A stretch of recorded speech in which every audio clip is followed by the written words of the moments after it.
materia de estudio. La transformación digital del juicio de amparo. Reformas al procedimiento y plazos en amparo indirecto. Muy bien. Vamos a iniciar entonces con nuestra disertación. Primer tema que vamos a revisar, por supuesto, versa sobre la aplicación práctica de la transformación digital. Y bueno, algunos puntos que analizamos, por supuesto, tiene que ver con la transformación digital del juicio de amparo. La reforma cambia fundamentalmente la forma en la cual nosotros interactuamos frente a los tribunales de amparo. En la práctica se va a traducir a un sistema híbrido, ¿sale? Con reglas distintas para las partes y las autoridades. Este sistema híbrido que por supuesto ya hemos hecho mención, versa sobre aspectos en el cual tenemos una reforma que establece un sistema dual donde los particulares y autoridades y órganos jurisdiccionales van a tener obligaciones que son diferenciadas en el uso de estos medios digitales. Como decíamos con antelación, para los particulares vamos a hablar de que es opcional, es decir, el, la parte que defiende a la persona quejosa puede elegir si presenta su demanda y promociones a través de documentos impresos o también, por supuesto, a través de la vía electrónica. Muy bien, el acceso a la justicia no puede considerarse por el uso de medios digitales. Obligación de notificaciones. Decimos, si el particular opta por la vía digital o ya tiene usuario registrado, es decir, FIREL, bueno, en este caso, las notificaciones electrónicas se van a volver obligatorias. Ya no es una opción, sino que en este punto, cuando ya estamos registrados o decidimos tramitarlo en la vía electrónica, se convierte en una regla para el juicio. Y bueno, mencionábamos la validez total de la firma electrónica. Tiene exactamente la misma validez que una firma autógrafa y es el acceso al sistema. Destacábamos, por supuesto, la cuestión de la FIREL, señalando lo siguiente: la firma electrónica en la práctica tiene exactamente la misma validez legal que la firma autógrafa. Este va a ser el único medio que tenemos para acceder al sistema. Una vez que nosotros tramitamos nuestra FIREL, se registra en autos y todas las notificaciones van a realizarse por medios electrónicos. Ya no es opcional. En este caso ya se convertiría en obligatorio. Para las autoridades señalábamos que hay una obligatoriedad, no es que tengan opción de decidir. Para ellos es obligatorios. Todas las autoridades, sin excepción, están obligadas a generar un usuario en el portal de servicios en línea. Y bueno, también por supuesto destacábamos la actuación y notificación digital forzosa. Todas las autoridades deben de actuar y serán notificadas únicamente a través del portal y se elimina el oficio impreso como regla general para las autoridades. Y recordemos, la responsabilidad de los titulares de los órganos jurisdiccionales, jueces y magistrados, tienen la obligación de vigilar que todas las promociones y documentos presentados en forma física se digitalicen en un expediente electrónico. ¿De acuerdo? Estos son aspectos que por supuesto hay que destacar. Muy bien. Bien, estimados amigos. Bien, vamos avanzando. Perfecto. Bien. Tenemos, por supuesto, estimados amigos, lo referente a las reformas al amparo indirecto. Esta reforma busca cerrar la puerta a prácticas dilatorias y, por supuesto, resolver el amparo de forma expedita. En la práctica, esto obliga a los abogados a ser mucho más precisos y exhaustivos desde el inicio de la litis. Muy bien, entonces vamos a desarrollar lo siguiente. Decimos. Bien, estrategia de demanda litis cerrada. ¿Qué significa esto? Bueno, la ampliación de la demanda se va a restringir drásticamente. Esto significa números clausus, litis cerrada, porque ya no se puede usar el tema de la ampliación para subsanar omisiones. Los únicos casos que se contemplan por la ley para la cuestión de ampliación son sobre datos nuevos que no se conocían y surgen a partir de la presentación del informe justificado. Destacábamos, por supuesto, aquí vemos nosotros la presentación de nuestra demanda. Ok, aquí vemos, por supuesto, el informe justificado y de este informe justificado surgen elementos que con antelación no conocía la persona quejosa, por lo que en este punto se permite la ampliación de demanda. O también por actos nuevos que haya realizado la autoridad que tengan estrecha relación, consecuencia directa con los que en su momento han sido impugnados. Esto es lo que nosotros vamos a considerar como únicas causales de ampliación de la demanda. Tenemos una prohibición expresa. ¿En qué consiste? La ley ahora prohíbe explícitamente la ampliación de la demanda fuera de los dos casos que hemos señalado con antelación. Por eso reiteramos el tema de la litis cerrada. Continuamos y vemos el tema referente con la cuestión de, en este caso vamos a ver la ampliación de la demanda que ya comentábamos, ¿verdad? El supuesto uno, datos nuevos que no conocía el quejoso y surgen de la misma presentación del informe justificado. La información es revelada por la autoridad, presentan datos que desconocíamos al momento de la presentación de nuestra demanda y debe provenir de la presentación del informe justificado.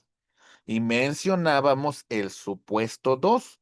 En el supuesto 2 decíamos actos nuevos que tengan una estrecha relación, consecuencia directa con los que ya son impugnados. Actos posteriores a los relacionados, es decir, está en trámite nuestro amparo. Sin embargo, la autoridad ha realizado nuevos actos. Sin embargo, estos actos, por supuesto, se relacionan con el acto original y nosotros tendríamos que demostrar el vínculo entre el acto que estamos combatiendo a través del amparo y este nuevo acto que ha surgido. ¿De acuerdo? Muy bien, avanzamos y bueno, otro punto que en su momento también fue objeto de reforma es lo que platicábamos sobre la argumentación del interés legítimo. Para que nosotros podamos promover este medio de control de constitucionalidad, ya no basta con argumentar un interés general. La reforma exige probar una lesión jurídica real y diferenciada. Muy bien, es importante lograr demostrar cómo el acto le afecta en particular y en forma distinta al resto de la sociedad. En el tema de interés legítimo se señala demostrar el beneficio cierto.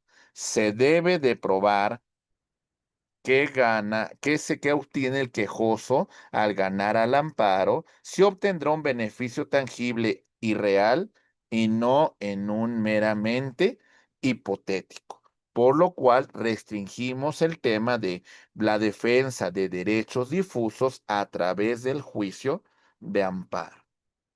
Avanzamos y también vimos dentro de esa segunda unidad lo referente a la gestión de pruebas y plazos. El deferimiento de la audiencia constitucional no abre plazos para ofrecer pruebas. Esto era una práctica dilatoria dentro de la tramitación del juicio de amparo, en donde diferimos la audiencia constitucional y entonces teníamos un nuevo periodo para presentar pruebas. Aquí no. En este caso se difiere el plazo para ofrecer pruebas y este no se vuelve a abrir. ¿De acuerdo? Entonces tenemos que estar muy preparados. Y una vez que haya concluido la audiencia constitucional, a más tardar en un plazo de 90 días, debe dictarse la sentencia de amparo.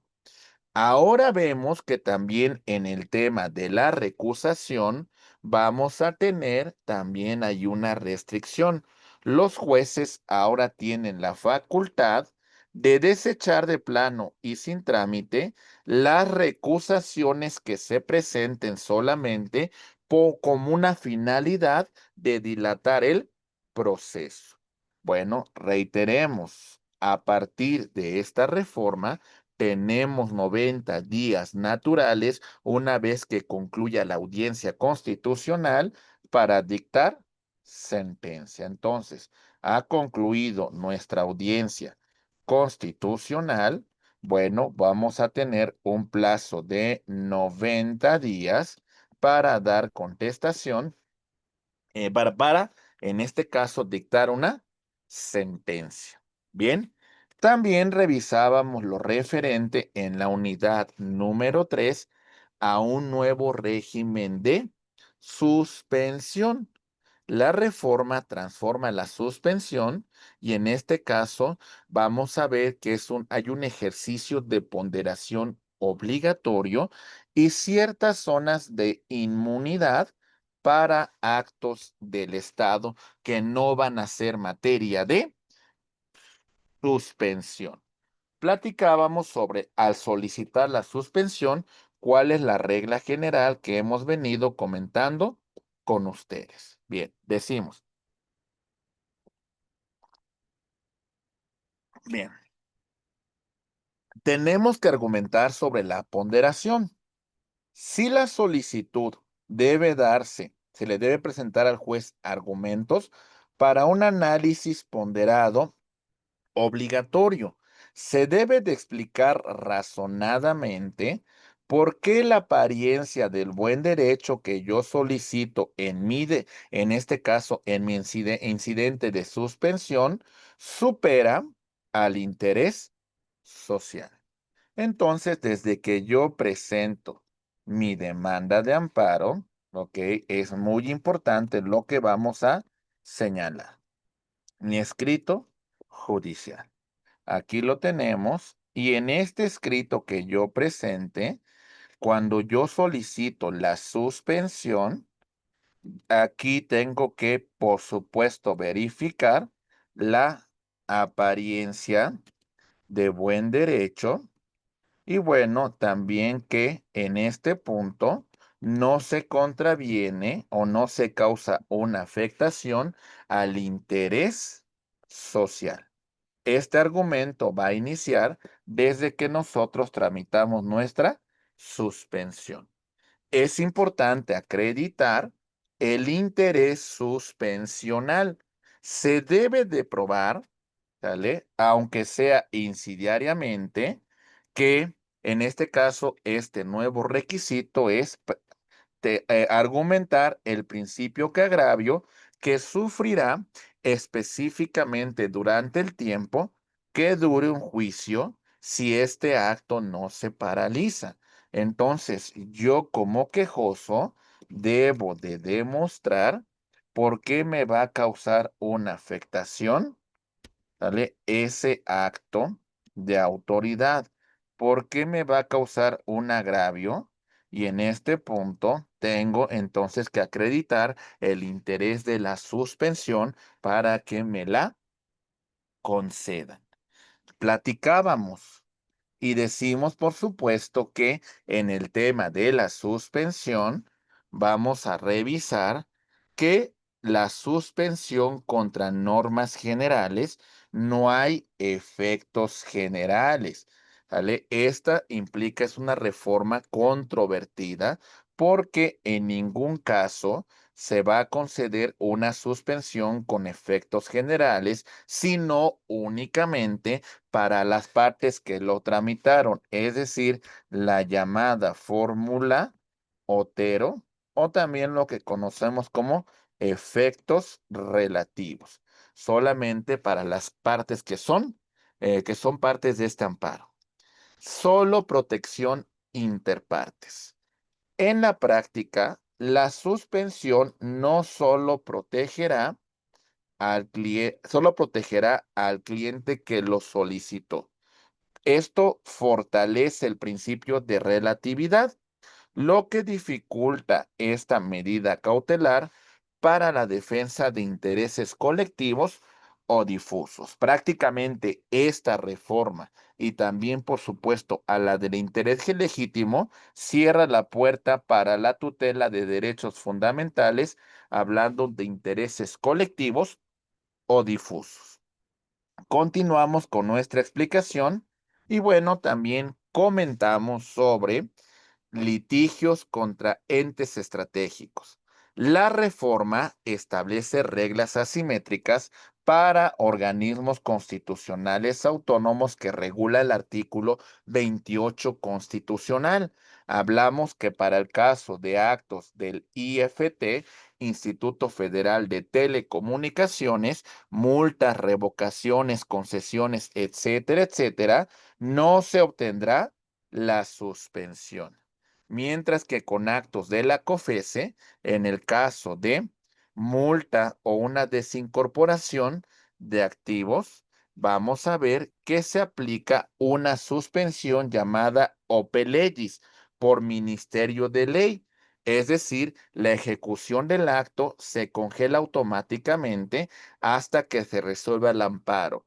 No resolvió la concesión de la suspensión el juez. No, no fue una medida que haya dictado el juez. Se concede esa suspensión porque así se contempla dentro de la ley, pero solamente en este caso contra, pues estas cuestiones que hemos mencionado sobre multas o desincorporación de activos en el caso de la COFESE. No la otorga el juez.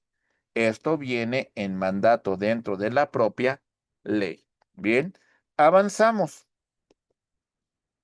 y vemos lo referente a bueno, ya señalábamos al tema de todo acto que derive del Instituto Federal de Telecomunicaciones, multas, revocaciones, concesiones, etcétera, etcétera, no se obtendrá la suspensión. Muy bien, continuamos y decimos la COFESE y la suspensión automática.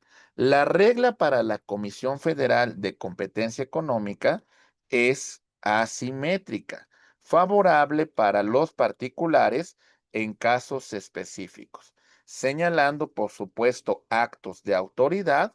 La COFESE emite una multa o desincorpora, en este caso, activos. La suspensión es por mandato de la ley y por supuesto lo que conlleva en este caso la ejecución del acto se va a llevar, se va a conceder hasta que se resuelva el amparo dentro de lo principal. Sobre temas de suspensión, platicábamos en automático, platicábamos, por supuesto, de la suspensión en bloqueo de cuentas, casos de lavado de dinero. No habrá suspensión provisional. La ley prohíbe conceder la suspensión provisional. Las cuentas del cliente se mantienen congeladas al inicio. Es importante que el cliente pruebe la licitud para que se le conceda en la suspensión definitiva, pero tiene la carga de la prueba el quejoso, que debe demostrar que los fondos tienen un origen lícito. Excepción. En el caso de subsistencia, el tema de necesidades básicas, pago de salarios, alimentos, pero por supuesto debe de ser acreditado. Destacábamos, la carga de la prueba va a recaer en el quejoso, ¿sale? Sobre el origen lícito de los fondos. Señalamos la cuestión de subsistencia, liberación inmediata para cubrir necesidades básicas. En este punto vemos pago de salarios, alimentos, pero tenemos que acreditarlo. ¿De acuerdo? Muy bien. Y bueno, también mencionábamos el tema de la suspensión en caso de deuda pública. Decimos, no procede la suspensión si ésta impide, obstaculiza al Estado en materia de deuda pública. La prohibición protege al Estado para gestionar deuda pública y mantener la actividad financiera, la estabilidad dentro del país. ¿Sale? Muy bien. Y bueno, prácticamente sobre toda esta retroalimentación de las unidades que nos antecedieron, decimos que se crea en el tema de suspensión zonas de inmunidad. Estas zonas que abarcan, la reforma crea áreas donde la suspensión no procede, protegiendo funciones estratégicas del Estado, como por ejemplo, prohibición absoluta en el caso del Instituto Federal de Telecomunicaciones. Lavado de dinero. No hay suspensión provisional en el caso de bloqueo de cuentas. Acuérdense que en la suspensión definitiva nosotros tenemos que demostrar la licitud de estos recursos y recuerden la excepción en caso de alimentos, en el caso de pago de acreedores, en el caso de pago de salarios contra la deuda pública es improcedente la suspensión cuando obstaculiza al Estado en materia de deuda pública y también, por supuesto, la cuestión de las normas generales. Ahora la suspensión solamente tendrá efectos relativos. ¿Sale? Bien. Todo esto que venimos estudiando, por supuesto, lo vamos pues, a concluir de esta manera. Nueva era de nuestro juicio de amparo. Vemos el tema de la digitalización obligatoria para autoridades. Es opcional para particulares. La litis cerrada. Hay que ser exhaustivos desde el inicio de la demanda porque solamente hay dos excepciones para ampliar la misma. La suspensión, pasamos de una verificación meramente, pues, un poquito superficial a una ponderación de fondo obligatoria. Y por supuesto, las zonas de inmunidad para actos estratégicos del Estado. Veamos un caso práctico para que nos quede un poco más claro cómo se lleva la cuestión del amparo. Vemos el caso de Innovatech. Innovatech, vamos a ver, en esta era del amparo, vamos a ver que Innovatech es una empresa que se dedica al ramo de las telecomunicaciones. Enfrenta una multa millonaria y posiblemente la revocación de su concesión. Bueno, acuérdense que en este caso tenemos un acto 1, la vía electrónica obligatoria. Inicio de la batalla legal de Innovatec, Sociedad Anónima de Capital Variable. Innovatec tiene su propio equipo jurídico y en este punto vamos a ver a la licenciada Sofía Mendoza, especialista en litigio estratégico. Recibe una notificación del cliente Innovatec, una empresa dedicada a telecomunicaciones. El IFT, Instituto Federal de Telecomunicaciones, le ha impuesto una multa millonaria y ha iniciado un procedimiento para revocar su concesión. La abogada Sofía sabe que el tiempo es apremiante. Vamos a seguir, perdón. En este orden de ideas, vamos a ver la transformación digital del amparo.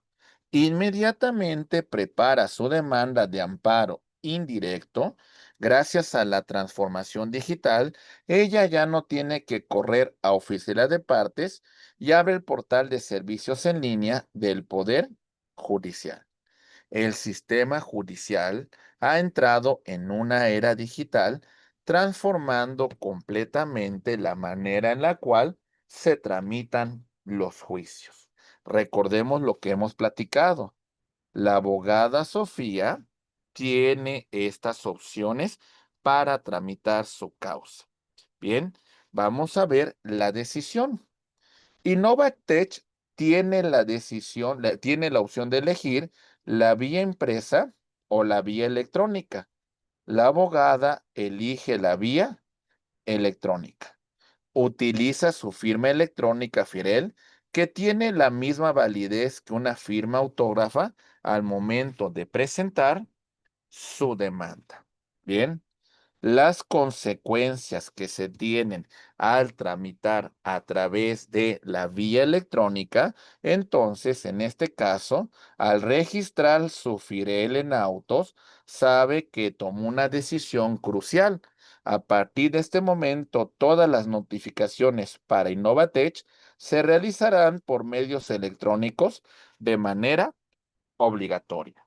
Mientras que para la autoridad, es decir, el Instituto Federal de Telecomunicaciones, él solamente puede hacerlo a través del portal y por lo tanto se acabaron los oficios impresos para pues, la notificación a autoridades.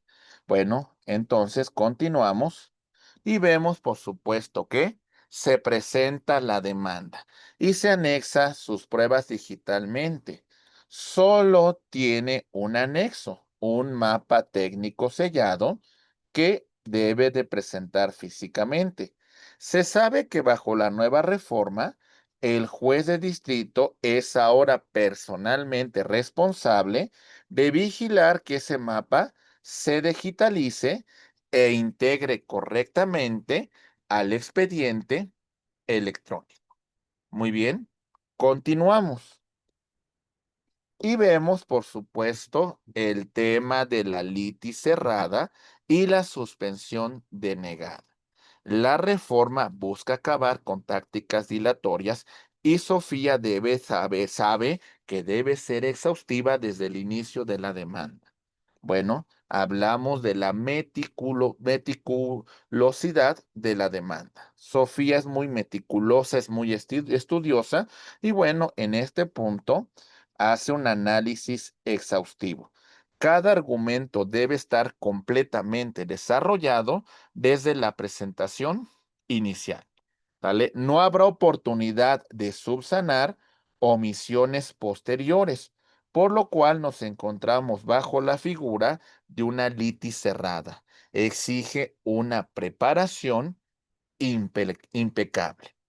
Continuamos con este caso práctico. Muy bien. Y vemos lo siguiente. Interés legítimo. Ya no basta con un interés general.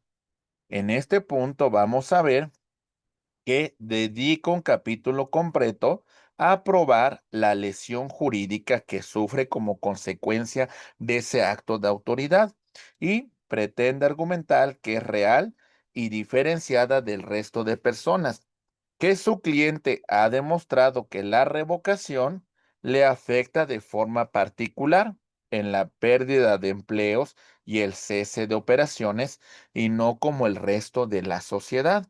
Asimismo, prueba que hay un beneficio cierto y tangible que obtendrá al ganar el amparo, que en este caso es que su empresa siga operando. Y bueno, vamos a ver que Sofía se enfrenta a la suspensión del acto reclamado. Solicita la suspensión, en este caso que es la multa y revocación. Su solicitud se centra en dar argumentos al juez sobre un análisis ponderado y obligatorio. Nos encontramos, por supuesto, con la apariencia del buen derecho. Deme un segundito, por favor, un segundo.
Perdón, discúlpeme, ¿ven? Ok, bueno, seguimos con el caso. La solicitud de suspensión. En este caso, vamos a ver que Sofía solicita la suspensión del acto reclamado, que es multa y revocación. Vamos a ver que tiene que realizar un análisis ponderado. La apariencia del buen derecho. Argumenta que la apariencia del derecho es alta y que le causa una afectación ese acto de autoridad. Acredita el interés suspensional, probando que el agravio que sufrirá Innovatech, pues durante el juicio, pues le causa un agravio que le va a causar una afectación de difícil o imposible reparación. Pero recuerden, estamos hablando de un acto del Instituto Federal de Telecomunicaciones, lo que va a traer como consecuencia de que el juez sí admite la demanda, pero niega la suspensión. ¿Por qué? Hablábamos de la zona de inmunidad. La reforma es tajante y dice que contra actos del IFT, la ley establece la prohibición absoluta para conceder la suspensión.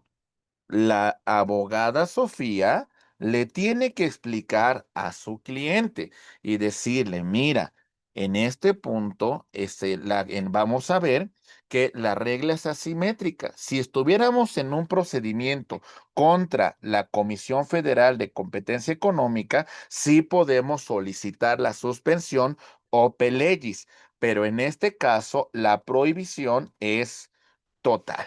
Bien, entonces, pues por supuesto, Sofía le explica las implicaciones legales a sus clientes. Bien, avanzamos con el caso de Sofía y vemos los efectos generales contra Interpantes. También le aclara que porque no impugnó la ley de telecomunicaciones completa, aún así lo hiciéramos, dice, la reforma prohíbe conceder la suspensión con efectos generales. En este caso, la protección solamente es para las partes que están promoviendo. ¿De acuerdo? Bueno, acto número 3. Vemos un giro inesperado en la audiencia. El descubrimiento que cambia el curso del litigio. ¿Qué va a ocurrir? Bien, informe justificado y la sorpresa. El Instituto Federal de Telecomunicaciones rinde su informe justificado digitalmente y al revisarlo, la abogada Sofía se encuentra que, en este caso, la autoridad basa su revocación en un dictamen técnico interno que nunca le fue que nunca le fue notificado a Innovatech. Por lo tanto, pues de alguna manera no tenía conocimiento Innovatech de esta situación, de este dictamen técnico, lo que permitió, bajo este supuesto, que se ampliara la demanda. Sofía sonríe. Sabe que la ampliación de la demanda está drásticamente restringida, pero bueno, en este caso hay dos supuestos para ampliarla. Y vemos el de datos nuevos que no conocía. Y es el caso que podemos destacar sobre la revocación que solicita el Instituto Federal de Telecomunicaciones. ¿De acuerdo? En este caso, este dato surgió del propio informe justificado. Avanzamos. Y por supuesto, vemos lo siguiente. Decimos, la táctica dilatoria frustrada. Llega la fecha de audiencia constitucional. El Instituto Federal de Telecomunicaciones presenta una recusación contra el juez alegando imparcialidad. Sofía teme un retraso. La recusación se presenta y esto lo hace el Instituto Federal de Telecomunicaciones para dilatar el procedimiento. Sin embargo, el juez desecha de plano la recusación, citando la nueva facultad para desechar promociones frívolas que solamente busquen dilatar este procedimiento. Tenemos un plazo fatal para resolver esta sentencia. Y dice, Sofía sabe que aunque la audiencia se hubiera diferido por otra razón, el plazo para ofrecer pruebas no se vuelve a abrir. El juez, ya una vez que ha cumplido, se ha desahogado la audiencia constitucional, en un plazo improrrogable de 90 días, debe dictar sentencia. ¿De acuerdo? Y bueno, nos encontramos con otro problema paralelo, una crisis adicional que requiere una acción inmediata. El tema de el bloqueo de cuentas. Bien, vamos a ver. Atención. Muy bien. Mientras el amparo avanza, el director general de Innovatech llama a Sofía desesperado y le dice, la unidad de inteligencia financiera nos ha bloqueado cuentas bancarias personales por sospecha de lavado de dinero. Sofía va a presentar un segundo amparo. ¿De acuerdo? Bien, vamos avanzando. Y tenemos lo siguiente. Decimos, sin suspensión provisional, solicita la suspensión. En este caso, el juez la niega de plano. Hay una prohibición absoluta dentro de la reforma que nos dice, en ningún caso vamos a conceder suspensión provisional y vamos a bloquear cuentas. Y en este caso, las cuentas del director permanecen congeladas. Ok.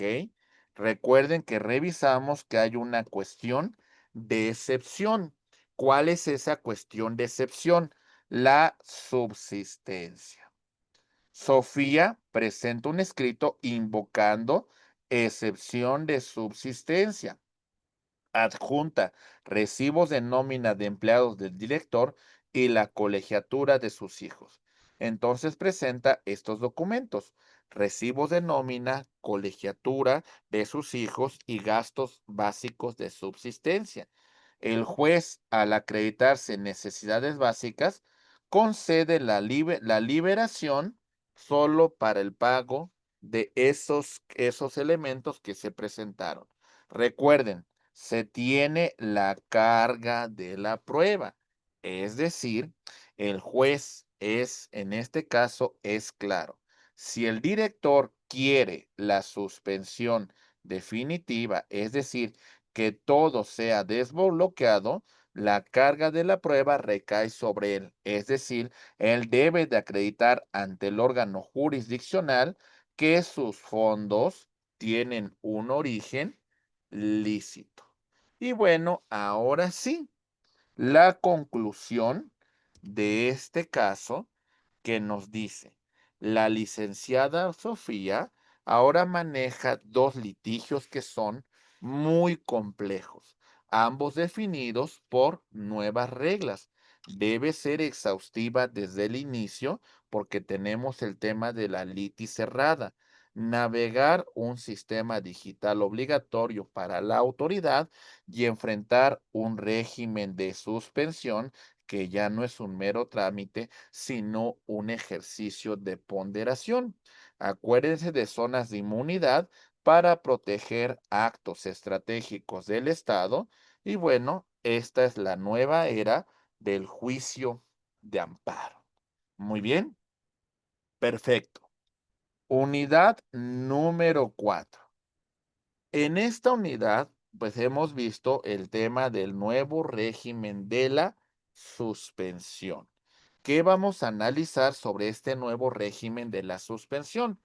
Analizaremos críticamente las causales de improcedencia de la suspensión vinculados al interés social que se introducen dentro de estas reformas constitucionales.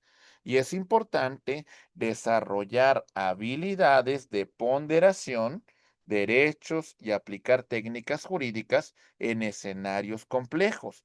Entonces, por supuesto, ya no es un mero checklist. Ahora hay una ponderación de derechos, un equilibrio entre eficacia estatal y la tutela judicial efectiva.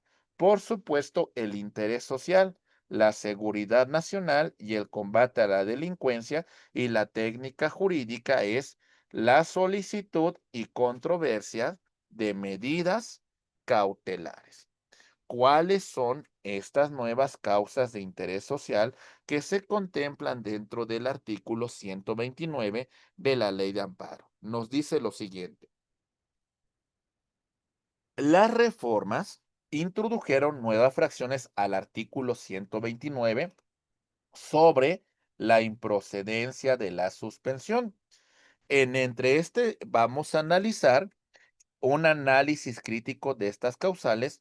Requiere comprender la ratio legis detrás de cada una y el impacto en la tutela judicial. Vemos tensión jurídica en temas de seguridad nacional, combate a la delincuencia, tutela judicial efectiva y también, por supuesto, la presunción de inocencia.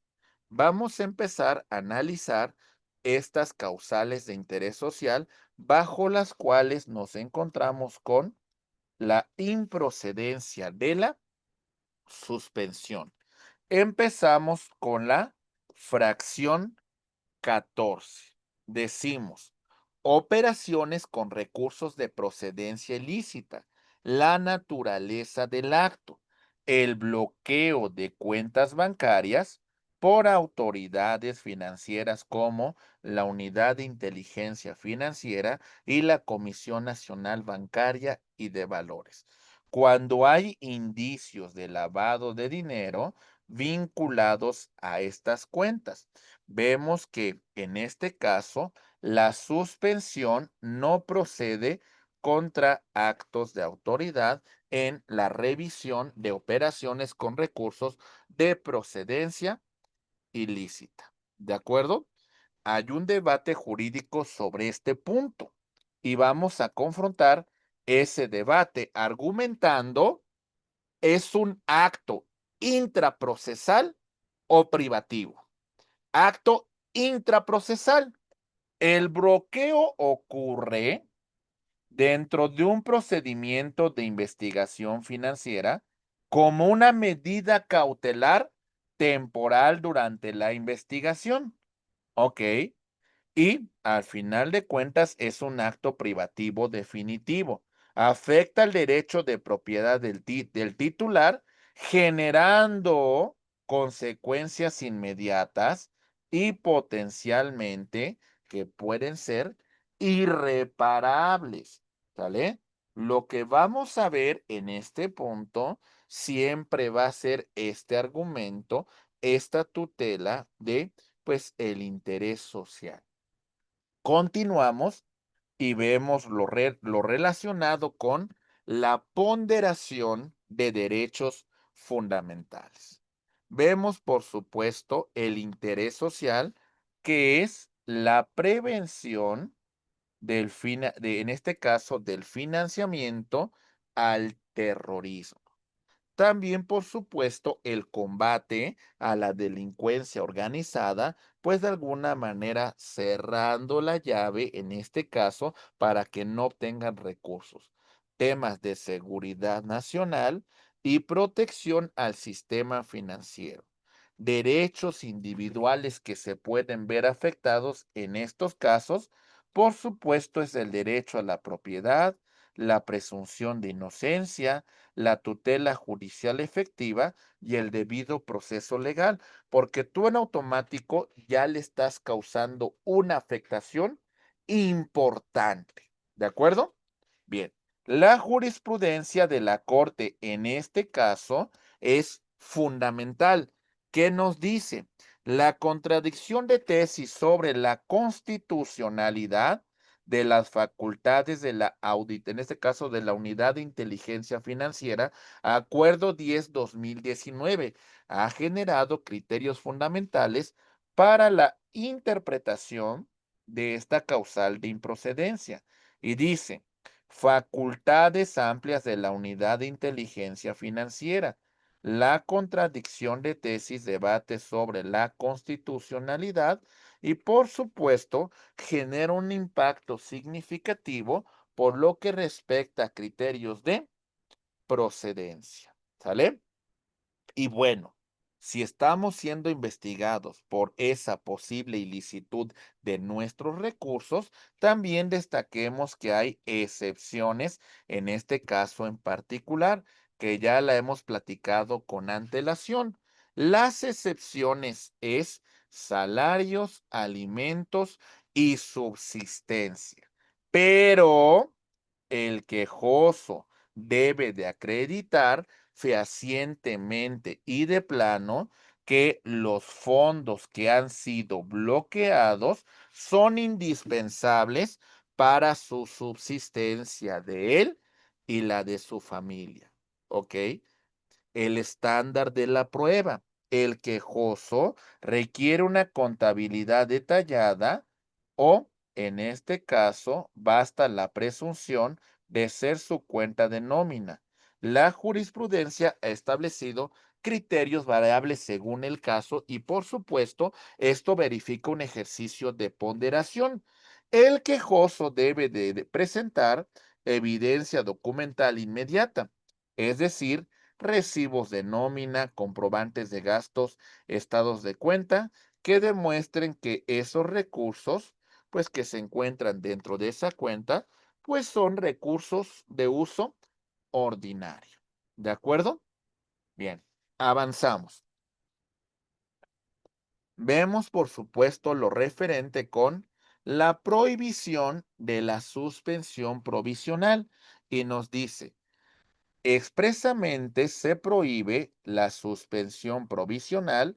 El quejoso debe necesariamente de esperar la celebración de la audiencia incidental para que en la se conceda o no la suspensión definitiva. Esta prohibición genérica viola el artículo 138 de la Ley de Amparo, que faculta al juez conceder la suspensión provisional cuando existe peligro inminente que se ejecute el acto reclamado con consecuencias de difícil o imposible reparación. Esto es lo que establece el artículo 138 y por eso decimos que esta prohibición que se establece para, en este caso, que hasta que se lleva a cabo la audiencia incidental, se demuestre la licitud de los recursos y se aperturen las cuentas. ¿Ok? Ahora vámonos con la fracción 15 en cuanto a la improcedencia de la suspensión. Y decimos, impedir la detección de operaciones ilícitas. Esta causal es más amplia y abstracta que la anterior. Se enfoca a que cualquier acto que se suspenda, dificulte o impida a la autoridad la investigación de delitos relacionados con operaciones financieras ilícitas, en este supuesto vamos a ver que no se concede la suspensión. Entonces, hay un concepto amplio: impedir, obstaculizar la investigación. En este caso puede haber un riesgo de abuso. La autoridad puede argumentar cualquier acto como interés social para que no se conceda la suspensión. Y bueno, esto es un peligro para el derecho a la suspensión y salvaguardar los derechos fundamentales de las partes. Y bueno, otra regla importante que por supuesto hay que destacar es la ambigüedad y carga de la prueba. Decimos, el problema de la ambigüedad. El concepto de impedir, obstaculizar, carece de parámetros claros. Esto genera inseguridad jurídica y abre la puerta a interpretaciones discrecionales, lo que señalamos con antelación. La autoridad puede decir que todo es interés social y de esa manera, pues no demostrar, en este caso, no que no se conceda la suspensión provisional y de esta manera llevar a cabo los actos que pudiesen vulnerar los derechos de las partes. ¿Quién debe de probar? Dice que debe la autoridad responsable demostrar específicamente cómo se obstaculiza la investigación o basta que lo alegue de manera genérica. No, en este caso considero que debe de demostrar por qué en este caso desde conceder la suspensión obstaculiza o impide su facultad de investigación. ¿Ok? La falta de criterios claros en este tema podría generar litigios prolongados y resoluciones inconsistentes dentro de los juzgados. Muy bien, bien, vamos avanzando y pasamos a la fracción número 16 sobre la improcedencia de la suspensión y decimos la continuación de actividades sin permiso federal. Esta fracción impide suspender la clausura o cese de actividades cuando el particular opera sin concesión, permiso o autorización federal. ¿Ok? Aplica principalmente a sectores estratégicos como son las telecomunicaciones, minerías e hidrocarburos. ¿Ok? Recuerden, por supuesto, actividades sin autorización. ¿Ok? ¿Cuál es el dilema que nosotros nos encontramos en cuanto a la suspensión? Decimos, hay un escenario problemático. ¿Qué sucede cuando el fondo del amparo es precisamente la negativa o cancelación ilegal del permiso federal?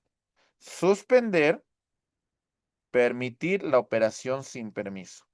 No suspender, consumar un daño irreparable y el dilema es entre la legalidad y por supuesto el interés social el interés colectivo.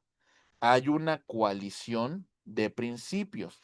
La apariencia del buen derecho choca con el interés social y los criterios jurisprudenciales buscan resolver esta tensión analizando caso por caso, ponderando derechos y estableciendo medidas cautelares alternativas. ¿Ok? Y bueno, avanzamos, también nos encontramos con otra causal de improcedencia de la suspensión.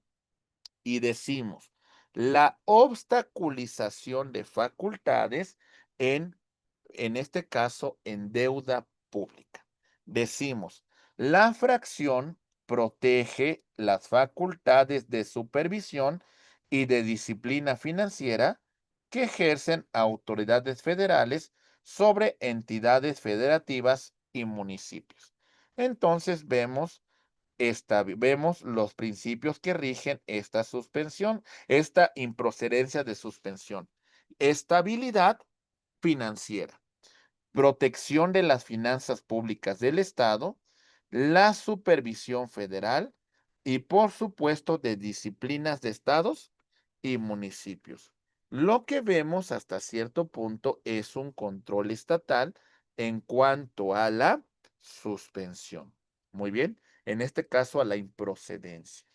Avanzamos y vemos lo referente con la suspensión en materia penal. Artículo 166 de la Ley de Amparo. ¿Qué vamos a decir? Efectos limitados en el sistema acusatorio. En materia penal, tiene efectos significativamente limitados, especialmente frente a la prisión preventiva oficiosa. Es fundamental comprender que la suspensión nunca tiene efectos liberatorios en estos casos. Por ejemplo, el amparo que se va a promover contra prisión preventiva oficiosa. Promovemos nuestro amparo. El quejoso solicita la suspensión como medida cautelar. En este caso, su efecto es limitado. Va a quedar a disposición esta persona a un juez de amparo, pero sin libertad. Permanece en reclusión, pero ahora quien va a vigilar su situación jurídica en este punto va a ser un juez de amparo y no un juez de control. ¿Se comprende? Bien, vamos avanzando. Decimos, la prisión preventiva oficiosa no es libertad. Es fundamental que se comprenda y se pueda articular que la suspensión contra la prisión preventiva oficiosa no tiene efectos liberatorios. El quejoso va a permanecer privado de su libertad. Y vemos el análisis, por ejemplo, del artículo 166, fracción 1 de la Ley de Amparo, que nos dice: el quejoso queda a disposición de un juez de amparo en el lugar que señale la autoridad responsable, pero no obtiene su libertad. ¿Cuál es la naturaleza de la medida del amparo contra la prisión preventiva oficiosa? Decimos, la suspensión es una medida cautelar procesal, no es una orden de liberación. Protege otros derechos del quejoso durante el proceso. ¿Ok? ¿Vamos bien? Ok. Avanzamos. ¿Qué nos dice la Corte Interamericana de Derechos Humanos en cuanto a la prisión preventiva oficiosa? Decimos, vamos a ver el caso de la sentencia del caso García Rodríguez y otros contra México. Estableció los estándares internacionales sobre la prisión preventiva y su compatibilidad con la Convención Americana. Recientes sentencias de la Corte han comenzado a incorporar criterios generando debates sobre la constitucionalidad y la convencionalidad de la prisión preventiva oficiosa. ¿Cómo debe interpretarse el artículo 166 a la luz de estos estándares internacionales? Y bueno, en este punto, continuando con la prisión preventiva oficiosa, ¿cuáles son los efectos reales en cuanto a la suspensión en contra de la prisión preventiva oficiosa? Señalamos lo siguiente. El quejoso no puede ser trasladado a otro centro penitenciario sin que sea autorizado previamente por el juez de amparo. Entonces, este será el efecto de la suspensión contra prisión preventiva. También nos encontramos con lo siguiente. Se protege la integridad física del quejoso y su acceso efectivo dentro de el reclusorio, la integridad del quejoso y su acceso efectivo al reclusorio, es decir, para que no sea afectado durante su reclusión. Y también, si el quejoso gana el amparo de fondo, su libertad debe ser inmediata y sin dilaciones. ¿Se entiende? Es decir, el tema de su libertad no se va a resolver con la suspensión, se va a resolver con el fondo. Sí, doctora, es para la pregunta de Juan Carlos, ¿verdad? Ahorita la leo de volada. Sí, Muy bien. ¿Quién puede, qué se puede hacer si se considera que un particular está actuando como autoridad para efectos del juicio de amparo? Bueno, como tal, no es un tema que se haya abordado en estas charlas, pero lo platico rápidamente. El acto de autoridad reviste estas características. Es un acto unilateral, imperativo y coercitivo. Ok. ¿En qué consiste cada uno de estos elementos? Unilateral, imperativo y coercitivo. Significa que la autoridad tiene mandato de la ley para actuar y poder causar una afectación a la esfera jurídica de los particulares. Es imperativo porque es una orden, porque es una instrucción que se va a materializar. Y es coercitivo porque se dispone de la fuerza pública para hacer cumplir esta disposición. Si un acto de un particular tiene estas características, bueno, entonces podría ser materia de juicio de amparo. Por ejemplo, en algún lugar donde tengamos autoridades de usos y costumbres, a lo mejor vemos a que un particular realiza actos de esta naturaleza. Por ejemplo, una persona anciana dentro de una comunidad puede de alguna manera realizar estos actos de conformidad con usos y costumbres, da instrucciones u órdenes que deben de ser cumplidas y dispone inclusive de la fuerza comunitaria para hacer cumplir su mandato. Podríamos decir que el acto de ese particular podría ser materia de juicio de amparo. Muy bien. Bien, vamos avanzando. Bien, ahí va.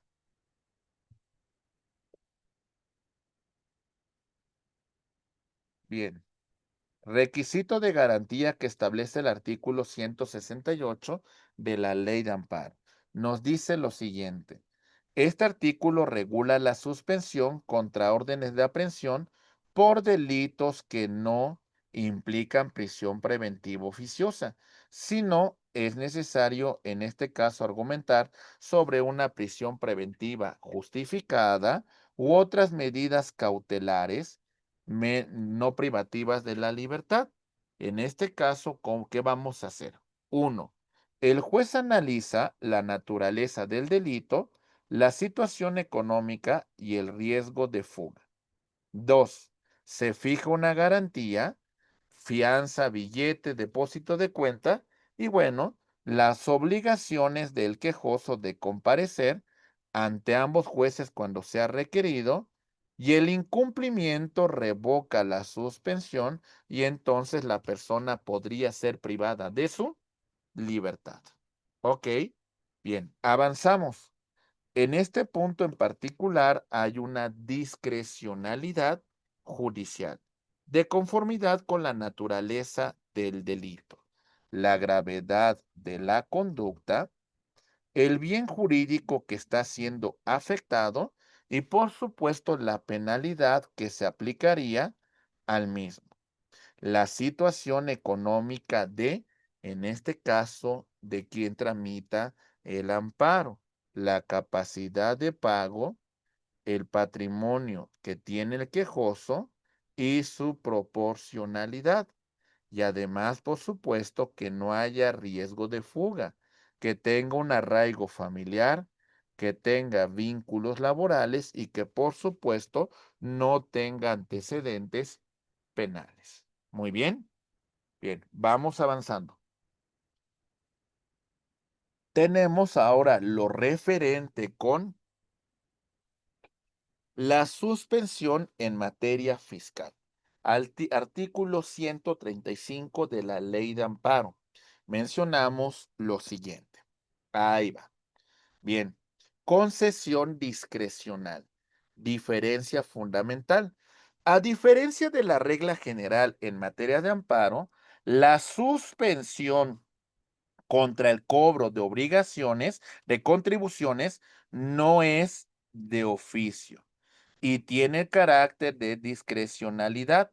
El juez debe de realizar un análisis de ponderación específico, ¿de acuerdo? Entonces, la regla general, la suspensión procede de oficio cuando se cumplen con requisitos legales, protegiendo al quejoso contra actos privativos. Pero en materia fiscal es la excepción. El juez debe de sopesar los daños del quejoso versus el perjuicio al interés fiscal, ejerciendo discrecionalidad. Entonces, cuando hablamos del interés fiscal, hablamos del interés fiscal como un interés social. Fundamento artículo 31, fracción cuarta, que nos dice: la obligación que tenemos de contribuir con el gasto público. El Estado debe de recaudar para cumplir con sus fines constitucionales. Este principio se fundamenta en el interés fiscal en el juicio de amparo. Y decimos, ya lo hemos leído, son obligaciones de todos los mexicanos contribuir con el gasto público, así como de la Federación, de los estados, Ciudad de México y municipios en los cuales residan. ¿Cuándo procede la suspensión en materia fiscal? Bueno, vemos de la siguiente manera. Tenemos un daño de imposible reparación.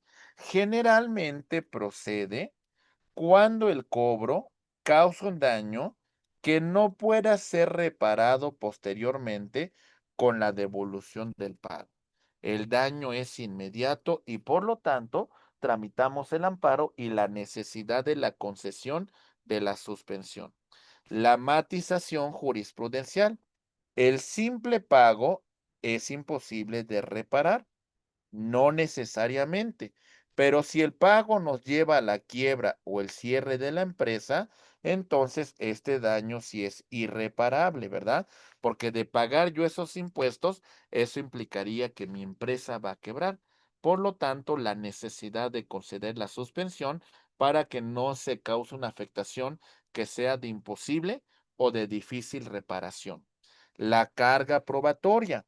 El quejoso debe de demostrar con elementos objetivos que el pago de crédito fiscal compromete gravemente su viabilidad económica para que pues pueda debatir y se le conceda la suspensión. ¿De acuerdo? Muy bien, avanzamos. Tenemos los créditos fiscales firmes y no firmes. Crédito firme. Ya no es impugnable vía ordinaria o el amparo se promueve fuera de plazo por la cual el crédito queda firme y el contribuyente debe de pagar este impuesto, debe de cumplirlo. Ok, tenemos crédito no firme. Amparo ataca la inconstitucionalidad de la norma fundatoria de crédito y lo que pretende es que no se le cobre dicho impuesto. Amparo directo contra la sentencia que dicta el Tribunal Federal de Justicia Administrativa al tratarse de un acto que se va a materializar una vez concluido el juicio. Y tenemos la garantía requerida. Para créditos firmes se exige garantizar el interés fiscal. ¿Y cuál es la garantía del interés fiscal? Bueno, lo mencionamos de la siguiente manera. Ahí va.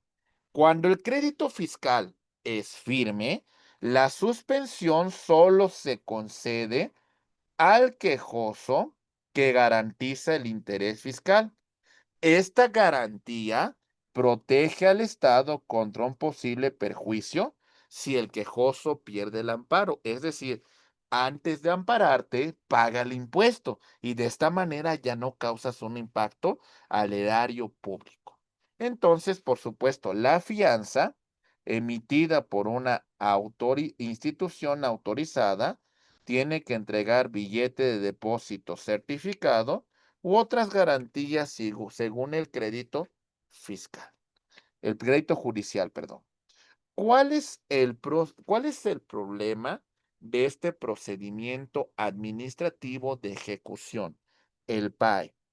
Con frecuencia, la autoridad fiscal como el SAT, el IMSS y el Infonavit congela cuentas bancarias del contribuyente antes de que éste pueda promover el amparo y solicitar la suspensión.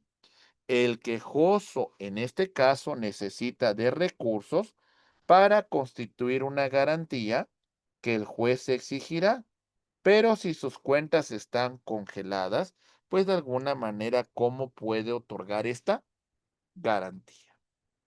¿Cuál es la técnica que vamos a utilizar para la liberación de cuentas? Y vemos lo siguiente. Al dominar esta técnica, para solicitar la suspensión, pedimos que las cuentas bancarias precisamente sean liberadas para poder constituir la garantía que el propio juez va a fijar. Decimos, solicitud estratégica. Vamos a pedir entonces la liberación parcial de cuentas en el incidente de suspensión. Ok, es importante demostrar que es necesario para que exhibamos la garantía que nos van a exigir para que nos concedan la suspensión definitiva. Y la proporcionalidad implicaría argumentar que la garantía debe de ser proporcional y razonable. Y bueno, esta unidad la vamos a concluir argumentando lo siguiente. Proporcionalidad de la garantía. ¿Sale? La garantía exigida por el juez de amparo es fundamental. La garantía no debe ser confiscatoria ni imposibilitar al acceso de la justicia del quejoso. Por ejemplo, aquí tenemos el monto de crédito, base para calcular la garantía requerida. Incluimos recargas y actualizaciones estimadas y, por supuesto, la jurisprudencia ha establecido topes máximos para la garantía. La garantía debe de permitir al Estado recuperar el crédito si gana, pero no debe ser tan onerosa que impida al quejoso ejercer su derecho constitucional en el amparo. El juez debe de ponderar ambos intereses en cada caso en concreto.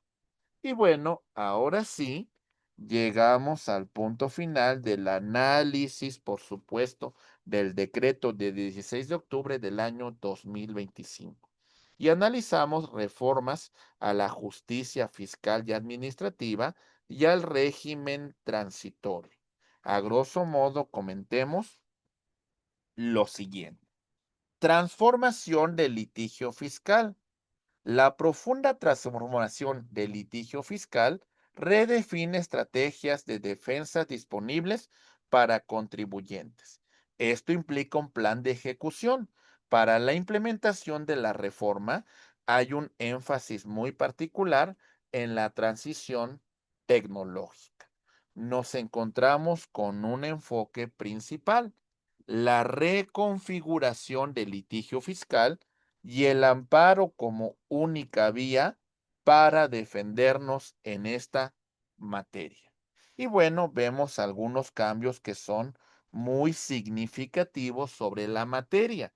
El cambio más significativo que se introduce es en la reconfiguración de estrategias de defensa que tienen los contribuyentes una vez que este crédito fiscal sea firme. Muy bien, vamos a ver que el decreto del 16 de octubre altera fundamentalmente el panorama procesal al cerrar vías tradicionales de impugnación que consideraba la norma. Entonces, a partir de este punto, vamos a encontrarnos con una transformación del panorama procesal. Antes había múltiples medios de defensa que se tenían contra estos créditos: recurso de revocación, juicio de nulidad, y ahora vamos a tener solamente el amparo. Y antes era una última instancia, ahora va a ser la única vía que tenemos, ¿de acuerdo? Es decir, con el decreto vamos a ver que todas estas vías tradicionales que hemos señalado están cerradas. Tenemos que cuando créditos fiscales estén firmes, el amparo va a ser la única vía, por lo tanto, la resolución va a ser únicamente a través del amparo, es decir, el Poder Judicial de la Federación va a centralizar la resolución de este tipo de conflictos. Muy bien, avanzamos y señalamos también sobre estos procedimientos fiscales la improcedencia de vías ordinarias. La reforma establece de manera explícita que las vías ordinarias más comunes en materia se vuelven improcedentes contra créditos fiscales que ya han adquirido esta firmeza. Hemos platicado que estas vías que teníamos son el recurso de revocación contemplado en el Código Fiscal de la Federación contra la misma autoridad que emitió el acto, y el juicio de nulidad tramitado ante el Tribunal Federal de Justicia Administrativa. Empezamos, por supuesto, con el recurso de revocación. Esta vía administrativa queda improcedente contra créditos fiscales firmes bajo la nueva reforma, y por lo tanto la única vía que tiene el quejoso va a ser el juicio de amparo. ¿Ok? Muy bien. Tenemos también, por supuesto, el juicio de nulidad que se tramita ante el Tribunal Federal de Justicia Administrativa, tribunal especializado que ya no puede conocer de estos casos específicos. Entonces, eliminamos medios de defensa que por supuesto en su momento tenía el quejoso. Al declarar la improcedencia de estos medios de defensa, pues vamos a eliminar la posibilidad de que el contribuyente busque la anulación de dichos créditos ante la propia autoridad administrativa en el caso del recurso de revocación, o ante un tribunal especializado en el caso de juicio de nulidad. ¿Y qué es lo que nos queda a nosotros como quejosos? Bueno, las consecuencias de la eliminación. Terminamos con vías ordinarias como la revocación y el juicio de nulidad.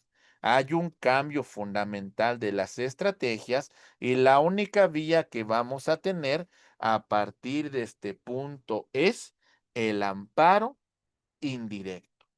Entonces, el amparo indirecto se convierte en nuestra vía principal. Eliminamos recursos y bueno, antes teníamos que la revocación, que si no se solucionaba, por supuesto, el juicio de nulidad, que si no, el juicio de amparo. Ahora terminamos con las anteriores y solamente nos va a quedar el juicio de amparo. En este caso, para la defensa de los contribuyentes contra actos de autoridad, lo que va a conllevar que se va a centralizar en el amparo indirecto. En este caso, el Poder Judicial de la Federación centraliza la defensa del contribuyente contra créditos fiscales que hubiesen quedado firme, haciendo al amparo el litigio principal y bueno, en este caso, en lugar de ser una instancia posterior para vías ordinarias. ¿De acuerdo? Bien, avanzamos. Ahí va. Transformación y rol del amparo. Antes, el amparo era una instancia posterior a las vías ordinarias, funcionando como un último recurso, como una última instancia. Y ahora, contra estos actos, contra créditos firmes, el amparo es un litigio principal. Es la única vía de defensa disponible. ¿Se entienden estos cambios tan significativos que se han dado al Código Fiscal de la Federación? ¿Vamos bien, compañeros? ¿Sí? ¿Sí o no? ¿Sí? Bien. Por favor, hágame una señal para que vayamos pues entendiendo que se va desarrollando bien la sesión. ¿De acuerdo? Ok, muy bien. Vamos avanzando, estimados amigos. ¿De acuerdo? Bien, ahí va. Perfecto. Régimen transitorio. La implementación tecnológica. ¿En qué va a consistir este punto en particular que ya hemos venido platicando? La segunda parte de la unidad detalla los plazos y el método para la implementación de la reforma. En el análisis del documento se subraya el régimen transitorio que está fundamentado en la implementación tecnológica de la reforma. ¿Y en qué va a consistir? Bueno, hay ciertos plazos de transición. El régimen transitorio establece un calendario para las nuevas disposiciones y principalmente las digitales y que éstas se vuelvan completamente operativas. El régimen del transitorio establece la implementación tecnológica. Está fundamentalmente enfocado a el uso de tecnología. Por supuesto, el calendario de ejecución, plazos específicos para las nuevas disposiciones digitales y que éstas se vuelvan operativas. Es importante que, por supuesto, el órgano de administración judicial se encargue del cumplimiento de este régimen transitorio que garantiza que la reforma entre en vigor de manera efectiva y ordenada. Recordemos que se va a establecer un acuerdo general dentro del quinto transitorio que nos dice lo siguiente. Un pilar de esta implementación tecnológica se encuentra en el quinto transitorio, que nos habla sobre la transformación digital del juicio de amparo. ¿Ok? ¿Y qué nos dice ese quinto transitorio? Pongamos atención a su contenido. Muy bien. La transformación digital de nuestro juicio de amparo. Los componentes. Plazo específico. El órgano de administración judicial tiene un plazo de 180 días naturales a la publicación de este decreto y el objeto en este caso es que se emita un acuerdo general que regule la coexistencia y la correcta integración tanto de expedientes físicos como también, por supuesto, de expedientes electrónicos. Muy bien. Plazo específico. Vamos a verificar el tema de 180 días naturales. Se otorga al órgano de administración judicial para que una vez que se ha publicado el decreto, pues cumpla con lo que establece este quinto transitorio y por supuesto el tema de la migración a un sistema híbrido sea ordenado. Y bueno, el mandato de nuestro quinto transitorio nos dice lo siguiente. A propósito de este plazo, el órgano que emita el acuerdo general regulará la coexistencia correcta entre integración de expedientes físicos y expedientes tecnológicos. En este punto, tenemos que garantizar la infraestructura tecnológica. El régimen transitorio por lo tanto, es la garantía de que la infraestructura tecnológica necesaria para el juicio en línea, pues, sí, por supuesto, las notificaciones electrónicas y el sistema de doble expediente estará debidamente regulada dentro de un plazo determinado. ¿Ok? Tenemos el juicio en línea. Sistema digital para tramitar el juicio de amparo de manera electrónica. Notificaciones electrónicas. Comunicaciones oficiales a través de medios digitales y, por supuesto, el sistema de doble expediente. La coexistencia de expedientes físicos y electrónicos. Estimados amigos, pues por supuesto, concluyendo con el análisis de esta reforma integral, por supuesto, vemos que en el tema fiscal que hemos venido comentando, el amparo fiscal y administrativa, el amparo comunica vía de defensa, la improcedencia de vías ordinarias y la centralización en el Poder Judicial. La implementación tecnológica que hace mención al régimen transitorio de 180 días a partir de la entrada en vigor del decreto por parte del órgano de administración judicial, el acuerdo general para los expedientes y, por supuesto, la infraestructura digital que se encuentra regulada. La unidad 5 cierra con este análisis y, por supuesto, es importante verificar cómo la reforma transforma tanto el litigio fiscal con su implementación práctica a través de la tecnología. Y de esta manera, estimados amigos, bueno, llegamos a el último ejercicio práctico. El crédito fiscal firme y el doble bloqueo de cuentas.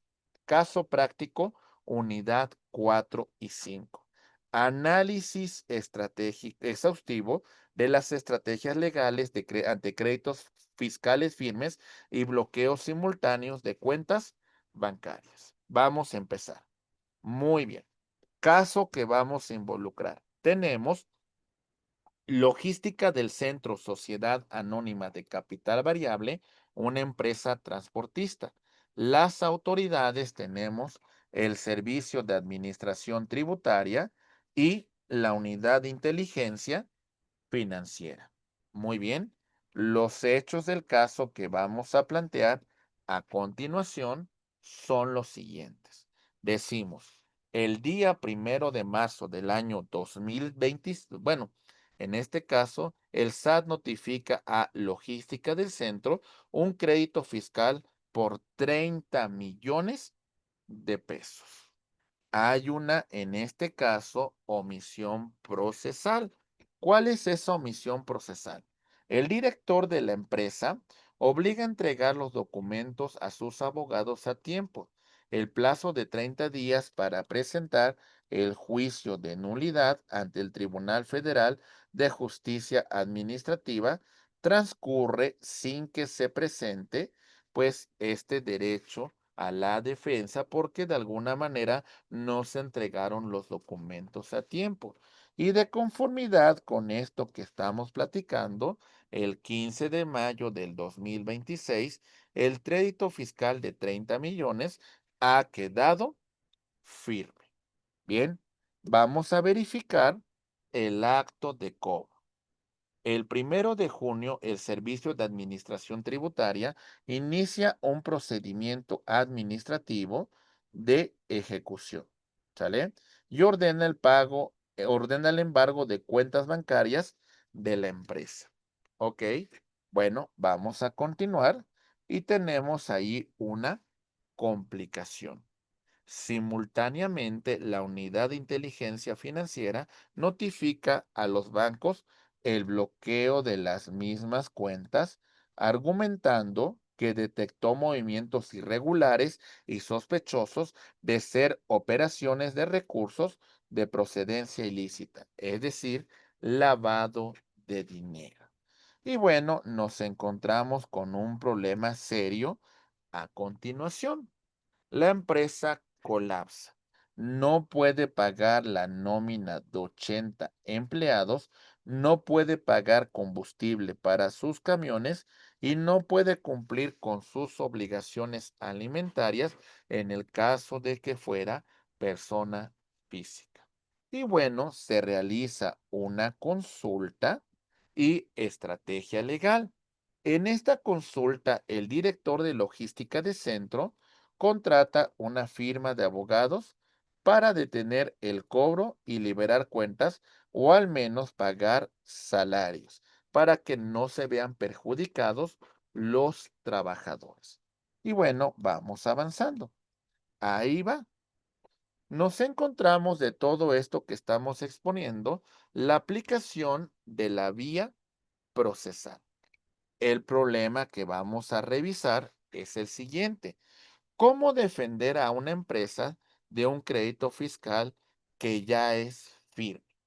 Continuamos con el análisis de la vía y decimos, el abogado analiza la reforma del 16 de octubre del 2025 y concluye que dado que el crédito fiscal ya ha quedado firme, pues bueno, tenemos que el recurso de revocación y el juicio de nulidad se han vuelto improcedentes, teniendo como la única vía al juicio de amparo. Muy bien, vamos a avanzar. La solución. La reforma establece que ante la improcedencia de las vías ordinarias, la única defensa disponible que se tiene es el amparo indirecto. Este cambio centraliza la defensa en el poder judicial. Muy bien, avanzamos. Y vemos, por supuesto, la acción que inicia en este caso el abogado que representa a la persona quejosa. El abogado prepara la demanda de amparo indirecto, impugnando tanto el crédito fiscal firme, argumentando la inconstitucionalidad de la norma, así como el embargo que llevó a cabo el SAT y el bloqueo de la Unidad de Inteligencia Financiera. ¿Ok? Continuamos y vemos también, por supuesto, la aplicación del incidente de suspensión. Estudiamos lo siguiente sobre este incidente y decimos, la empresa necesita que se suspenda el cobro y que se liberen cuentas inmediatamente.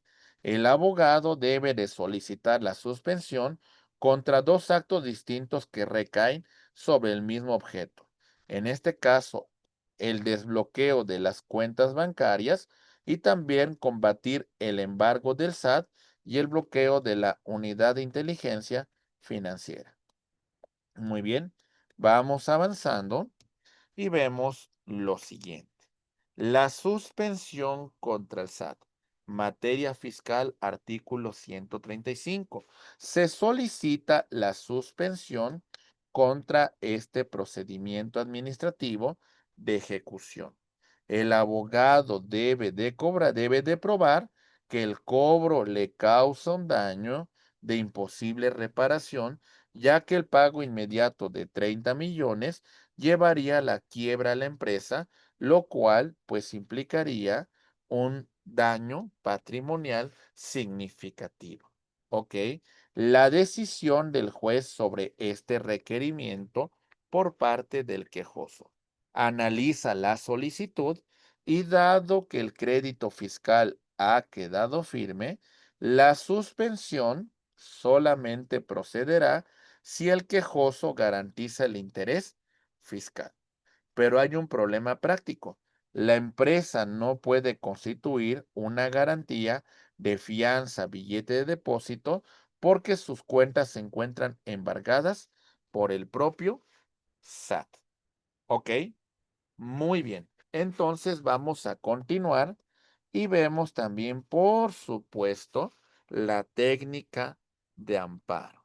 El abogado debe de solicitar al juez libere parcialmente las cuentas con el único fin de que la empresa pueda adquirir fianza o billete de depósito para constituirlo en garantía que el propio juzgador está fijando. ¿De acuerdo? Y bueno, en el caso de la suspensión contra la UIF, contra lavado de dinero, nos encontramos con el artículo 129, fracción 14. Si se solicita el desbloqueo por cuentas que deriven de operaciones ilícitas, vamos a ver que la resolución de esta suspensión provisional es que la va a negar de plano porque hay una prohibición normativa. La reforma al artículo 129, fracción 14, prohíbe que en ningún caso se va a conceder la suspensión provisional contra el bloqueo de cuentas por operaciones de procedencia ilícita. Las cuentas van a permanecer congeladas al inicio del juicio. Y bueno, vamos a continuar rápidamente para revisar la resolución sobre excepción de subsistencia que se establece en el artículo 129, fracción 14. Nos dice, se debe de acreditar en este caso, la necesidad básica, adjuntando la nómina de los empleados, contratos y los recibos de pagos anteriores. En este caso, el juez concede la liberación parcial e inmediatamente de fondos únicamente por lo que respecta al pago de los salarios. Y bueno, mis queridos amigos, de todo esto, vemos la resolución sobre la suspensión definitiva. En audiencia incidental, la empresa busca liberar todos los fondos restantes. La carga de la prueba, en este caso, es para obtener la suspensión definitiva, la carga de la prueba recae en el quejoso. La empresa debe de acreditar a juicio del órgano jurisdiccional que los fondos tienen un origen lícito. Si no lo logra probar, por lo menos indiciariamente, en este caso la suspensión definitiva será negada. ¿De acuerdo? Y bueno, de esta manera vamos a llegar a la conclusión de este caso práctico. El abogado de logística del centro debe litigar en dos frentes simultáneos aplicando las nuevas reformas.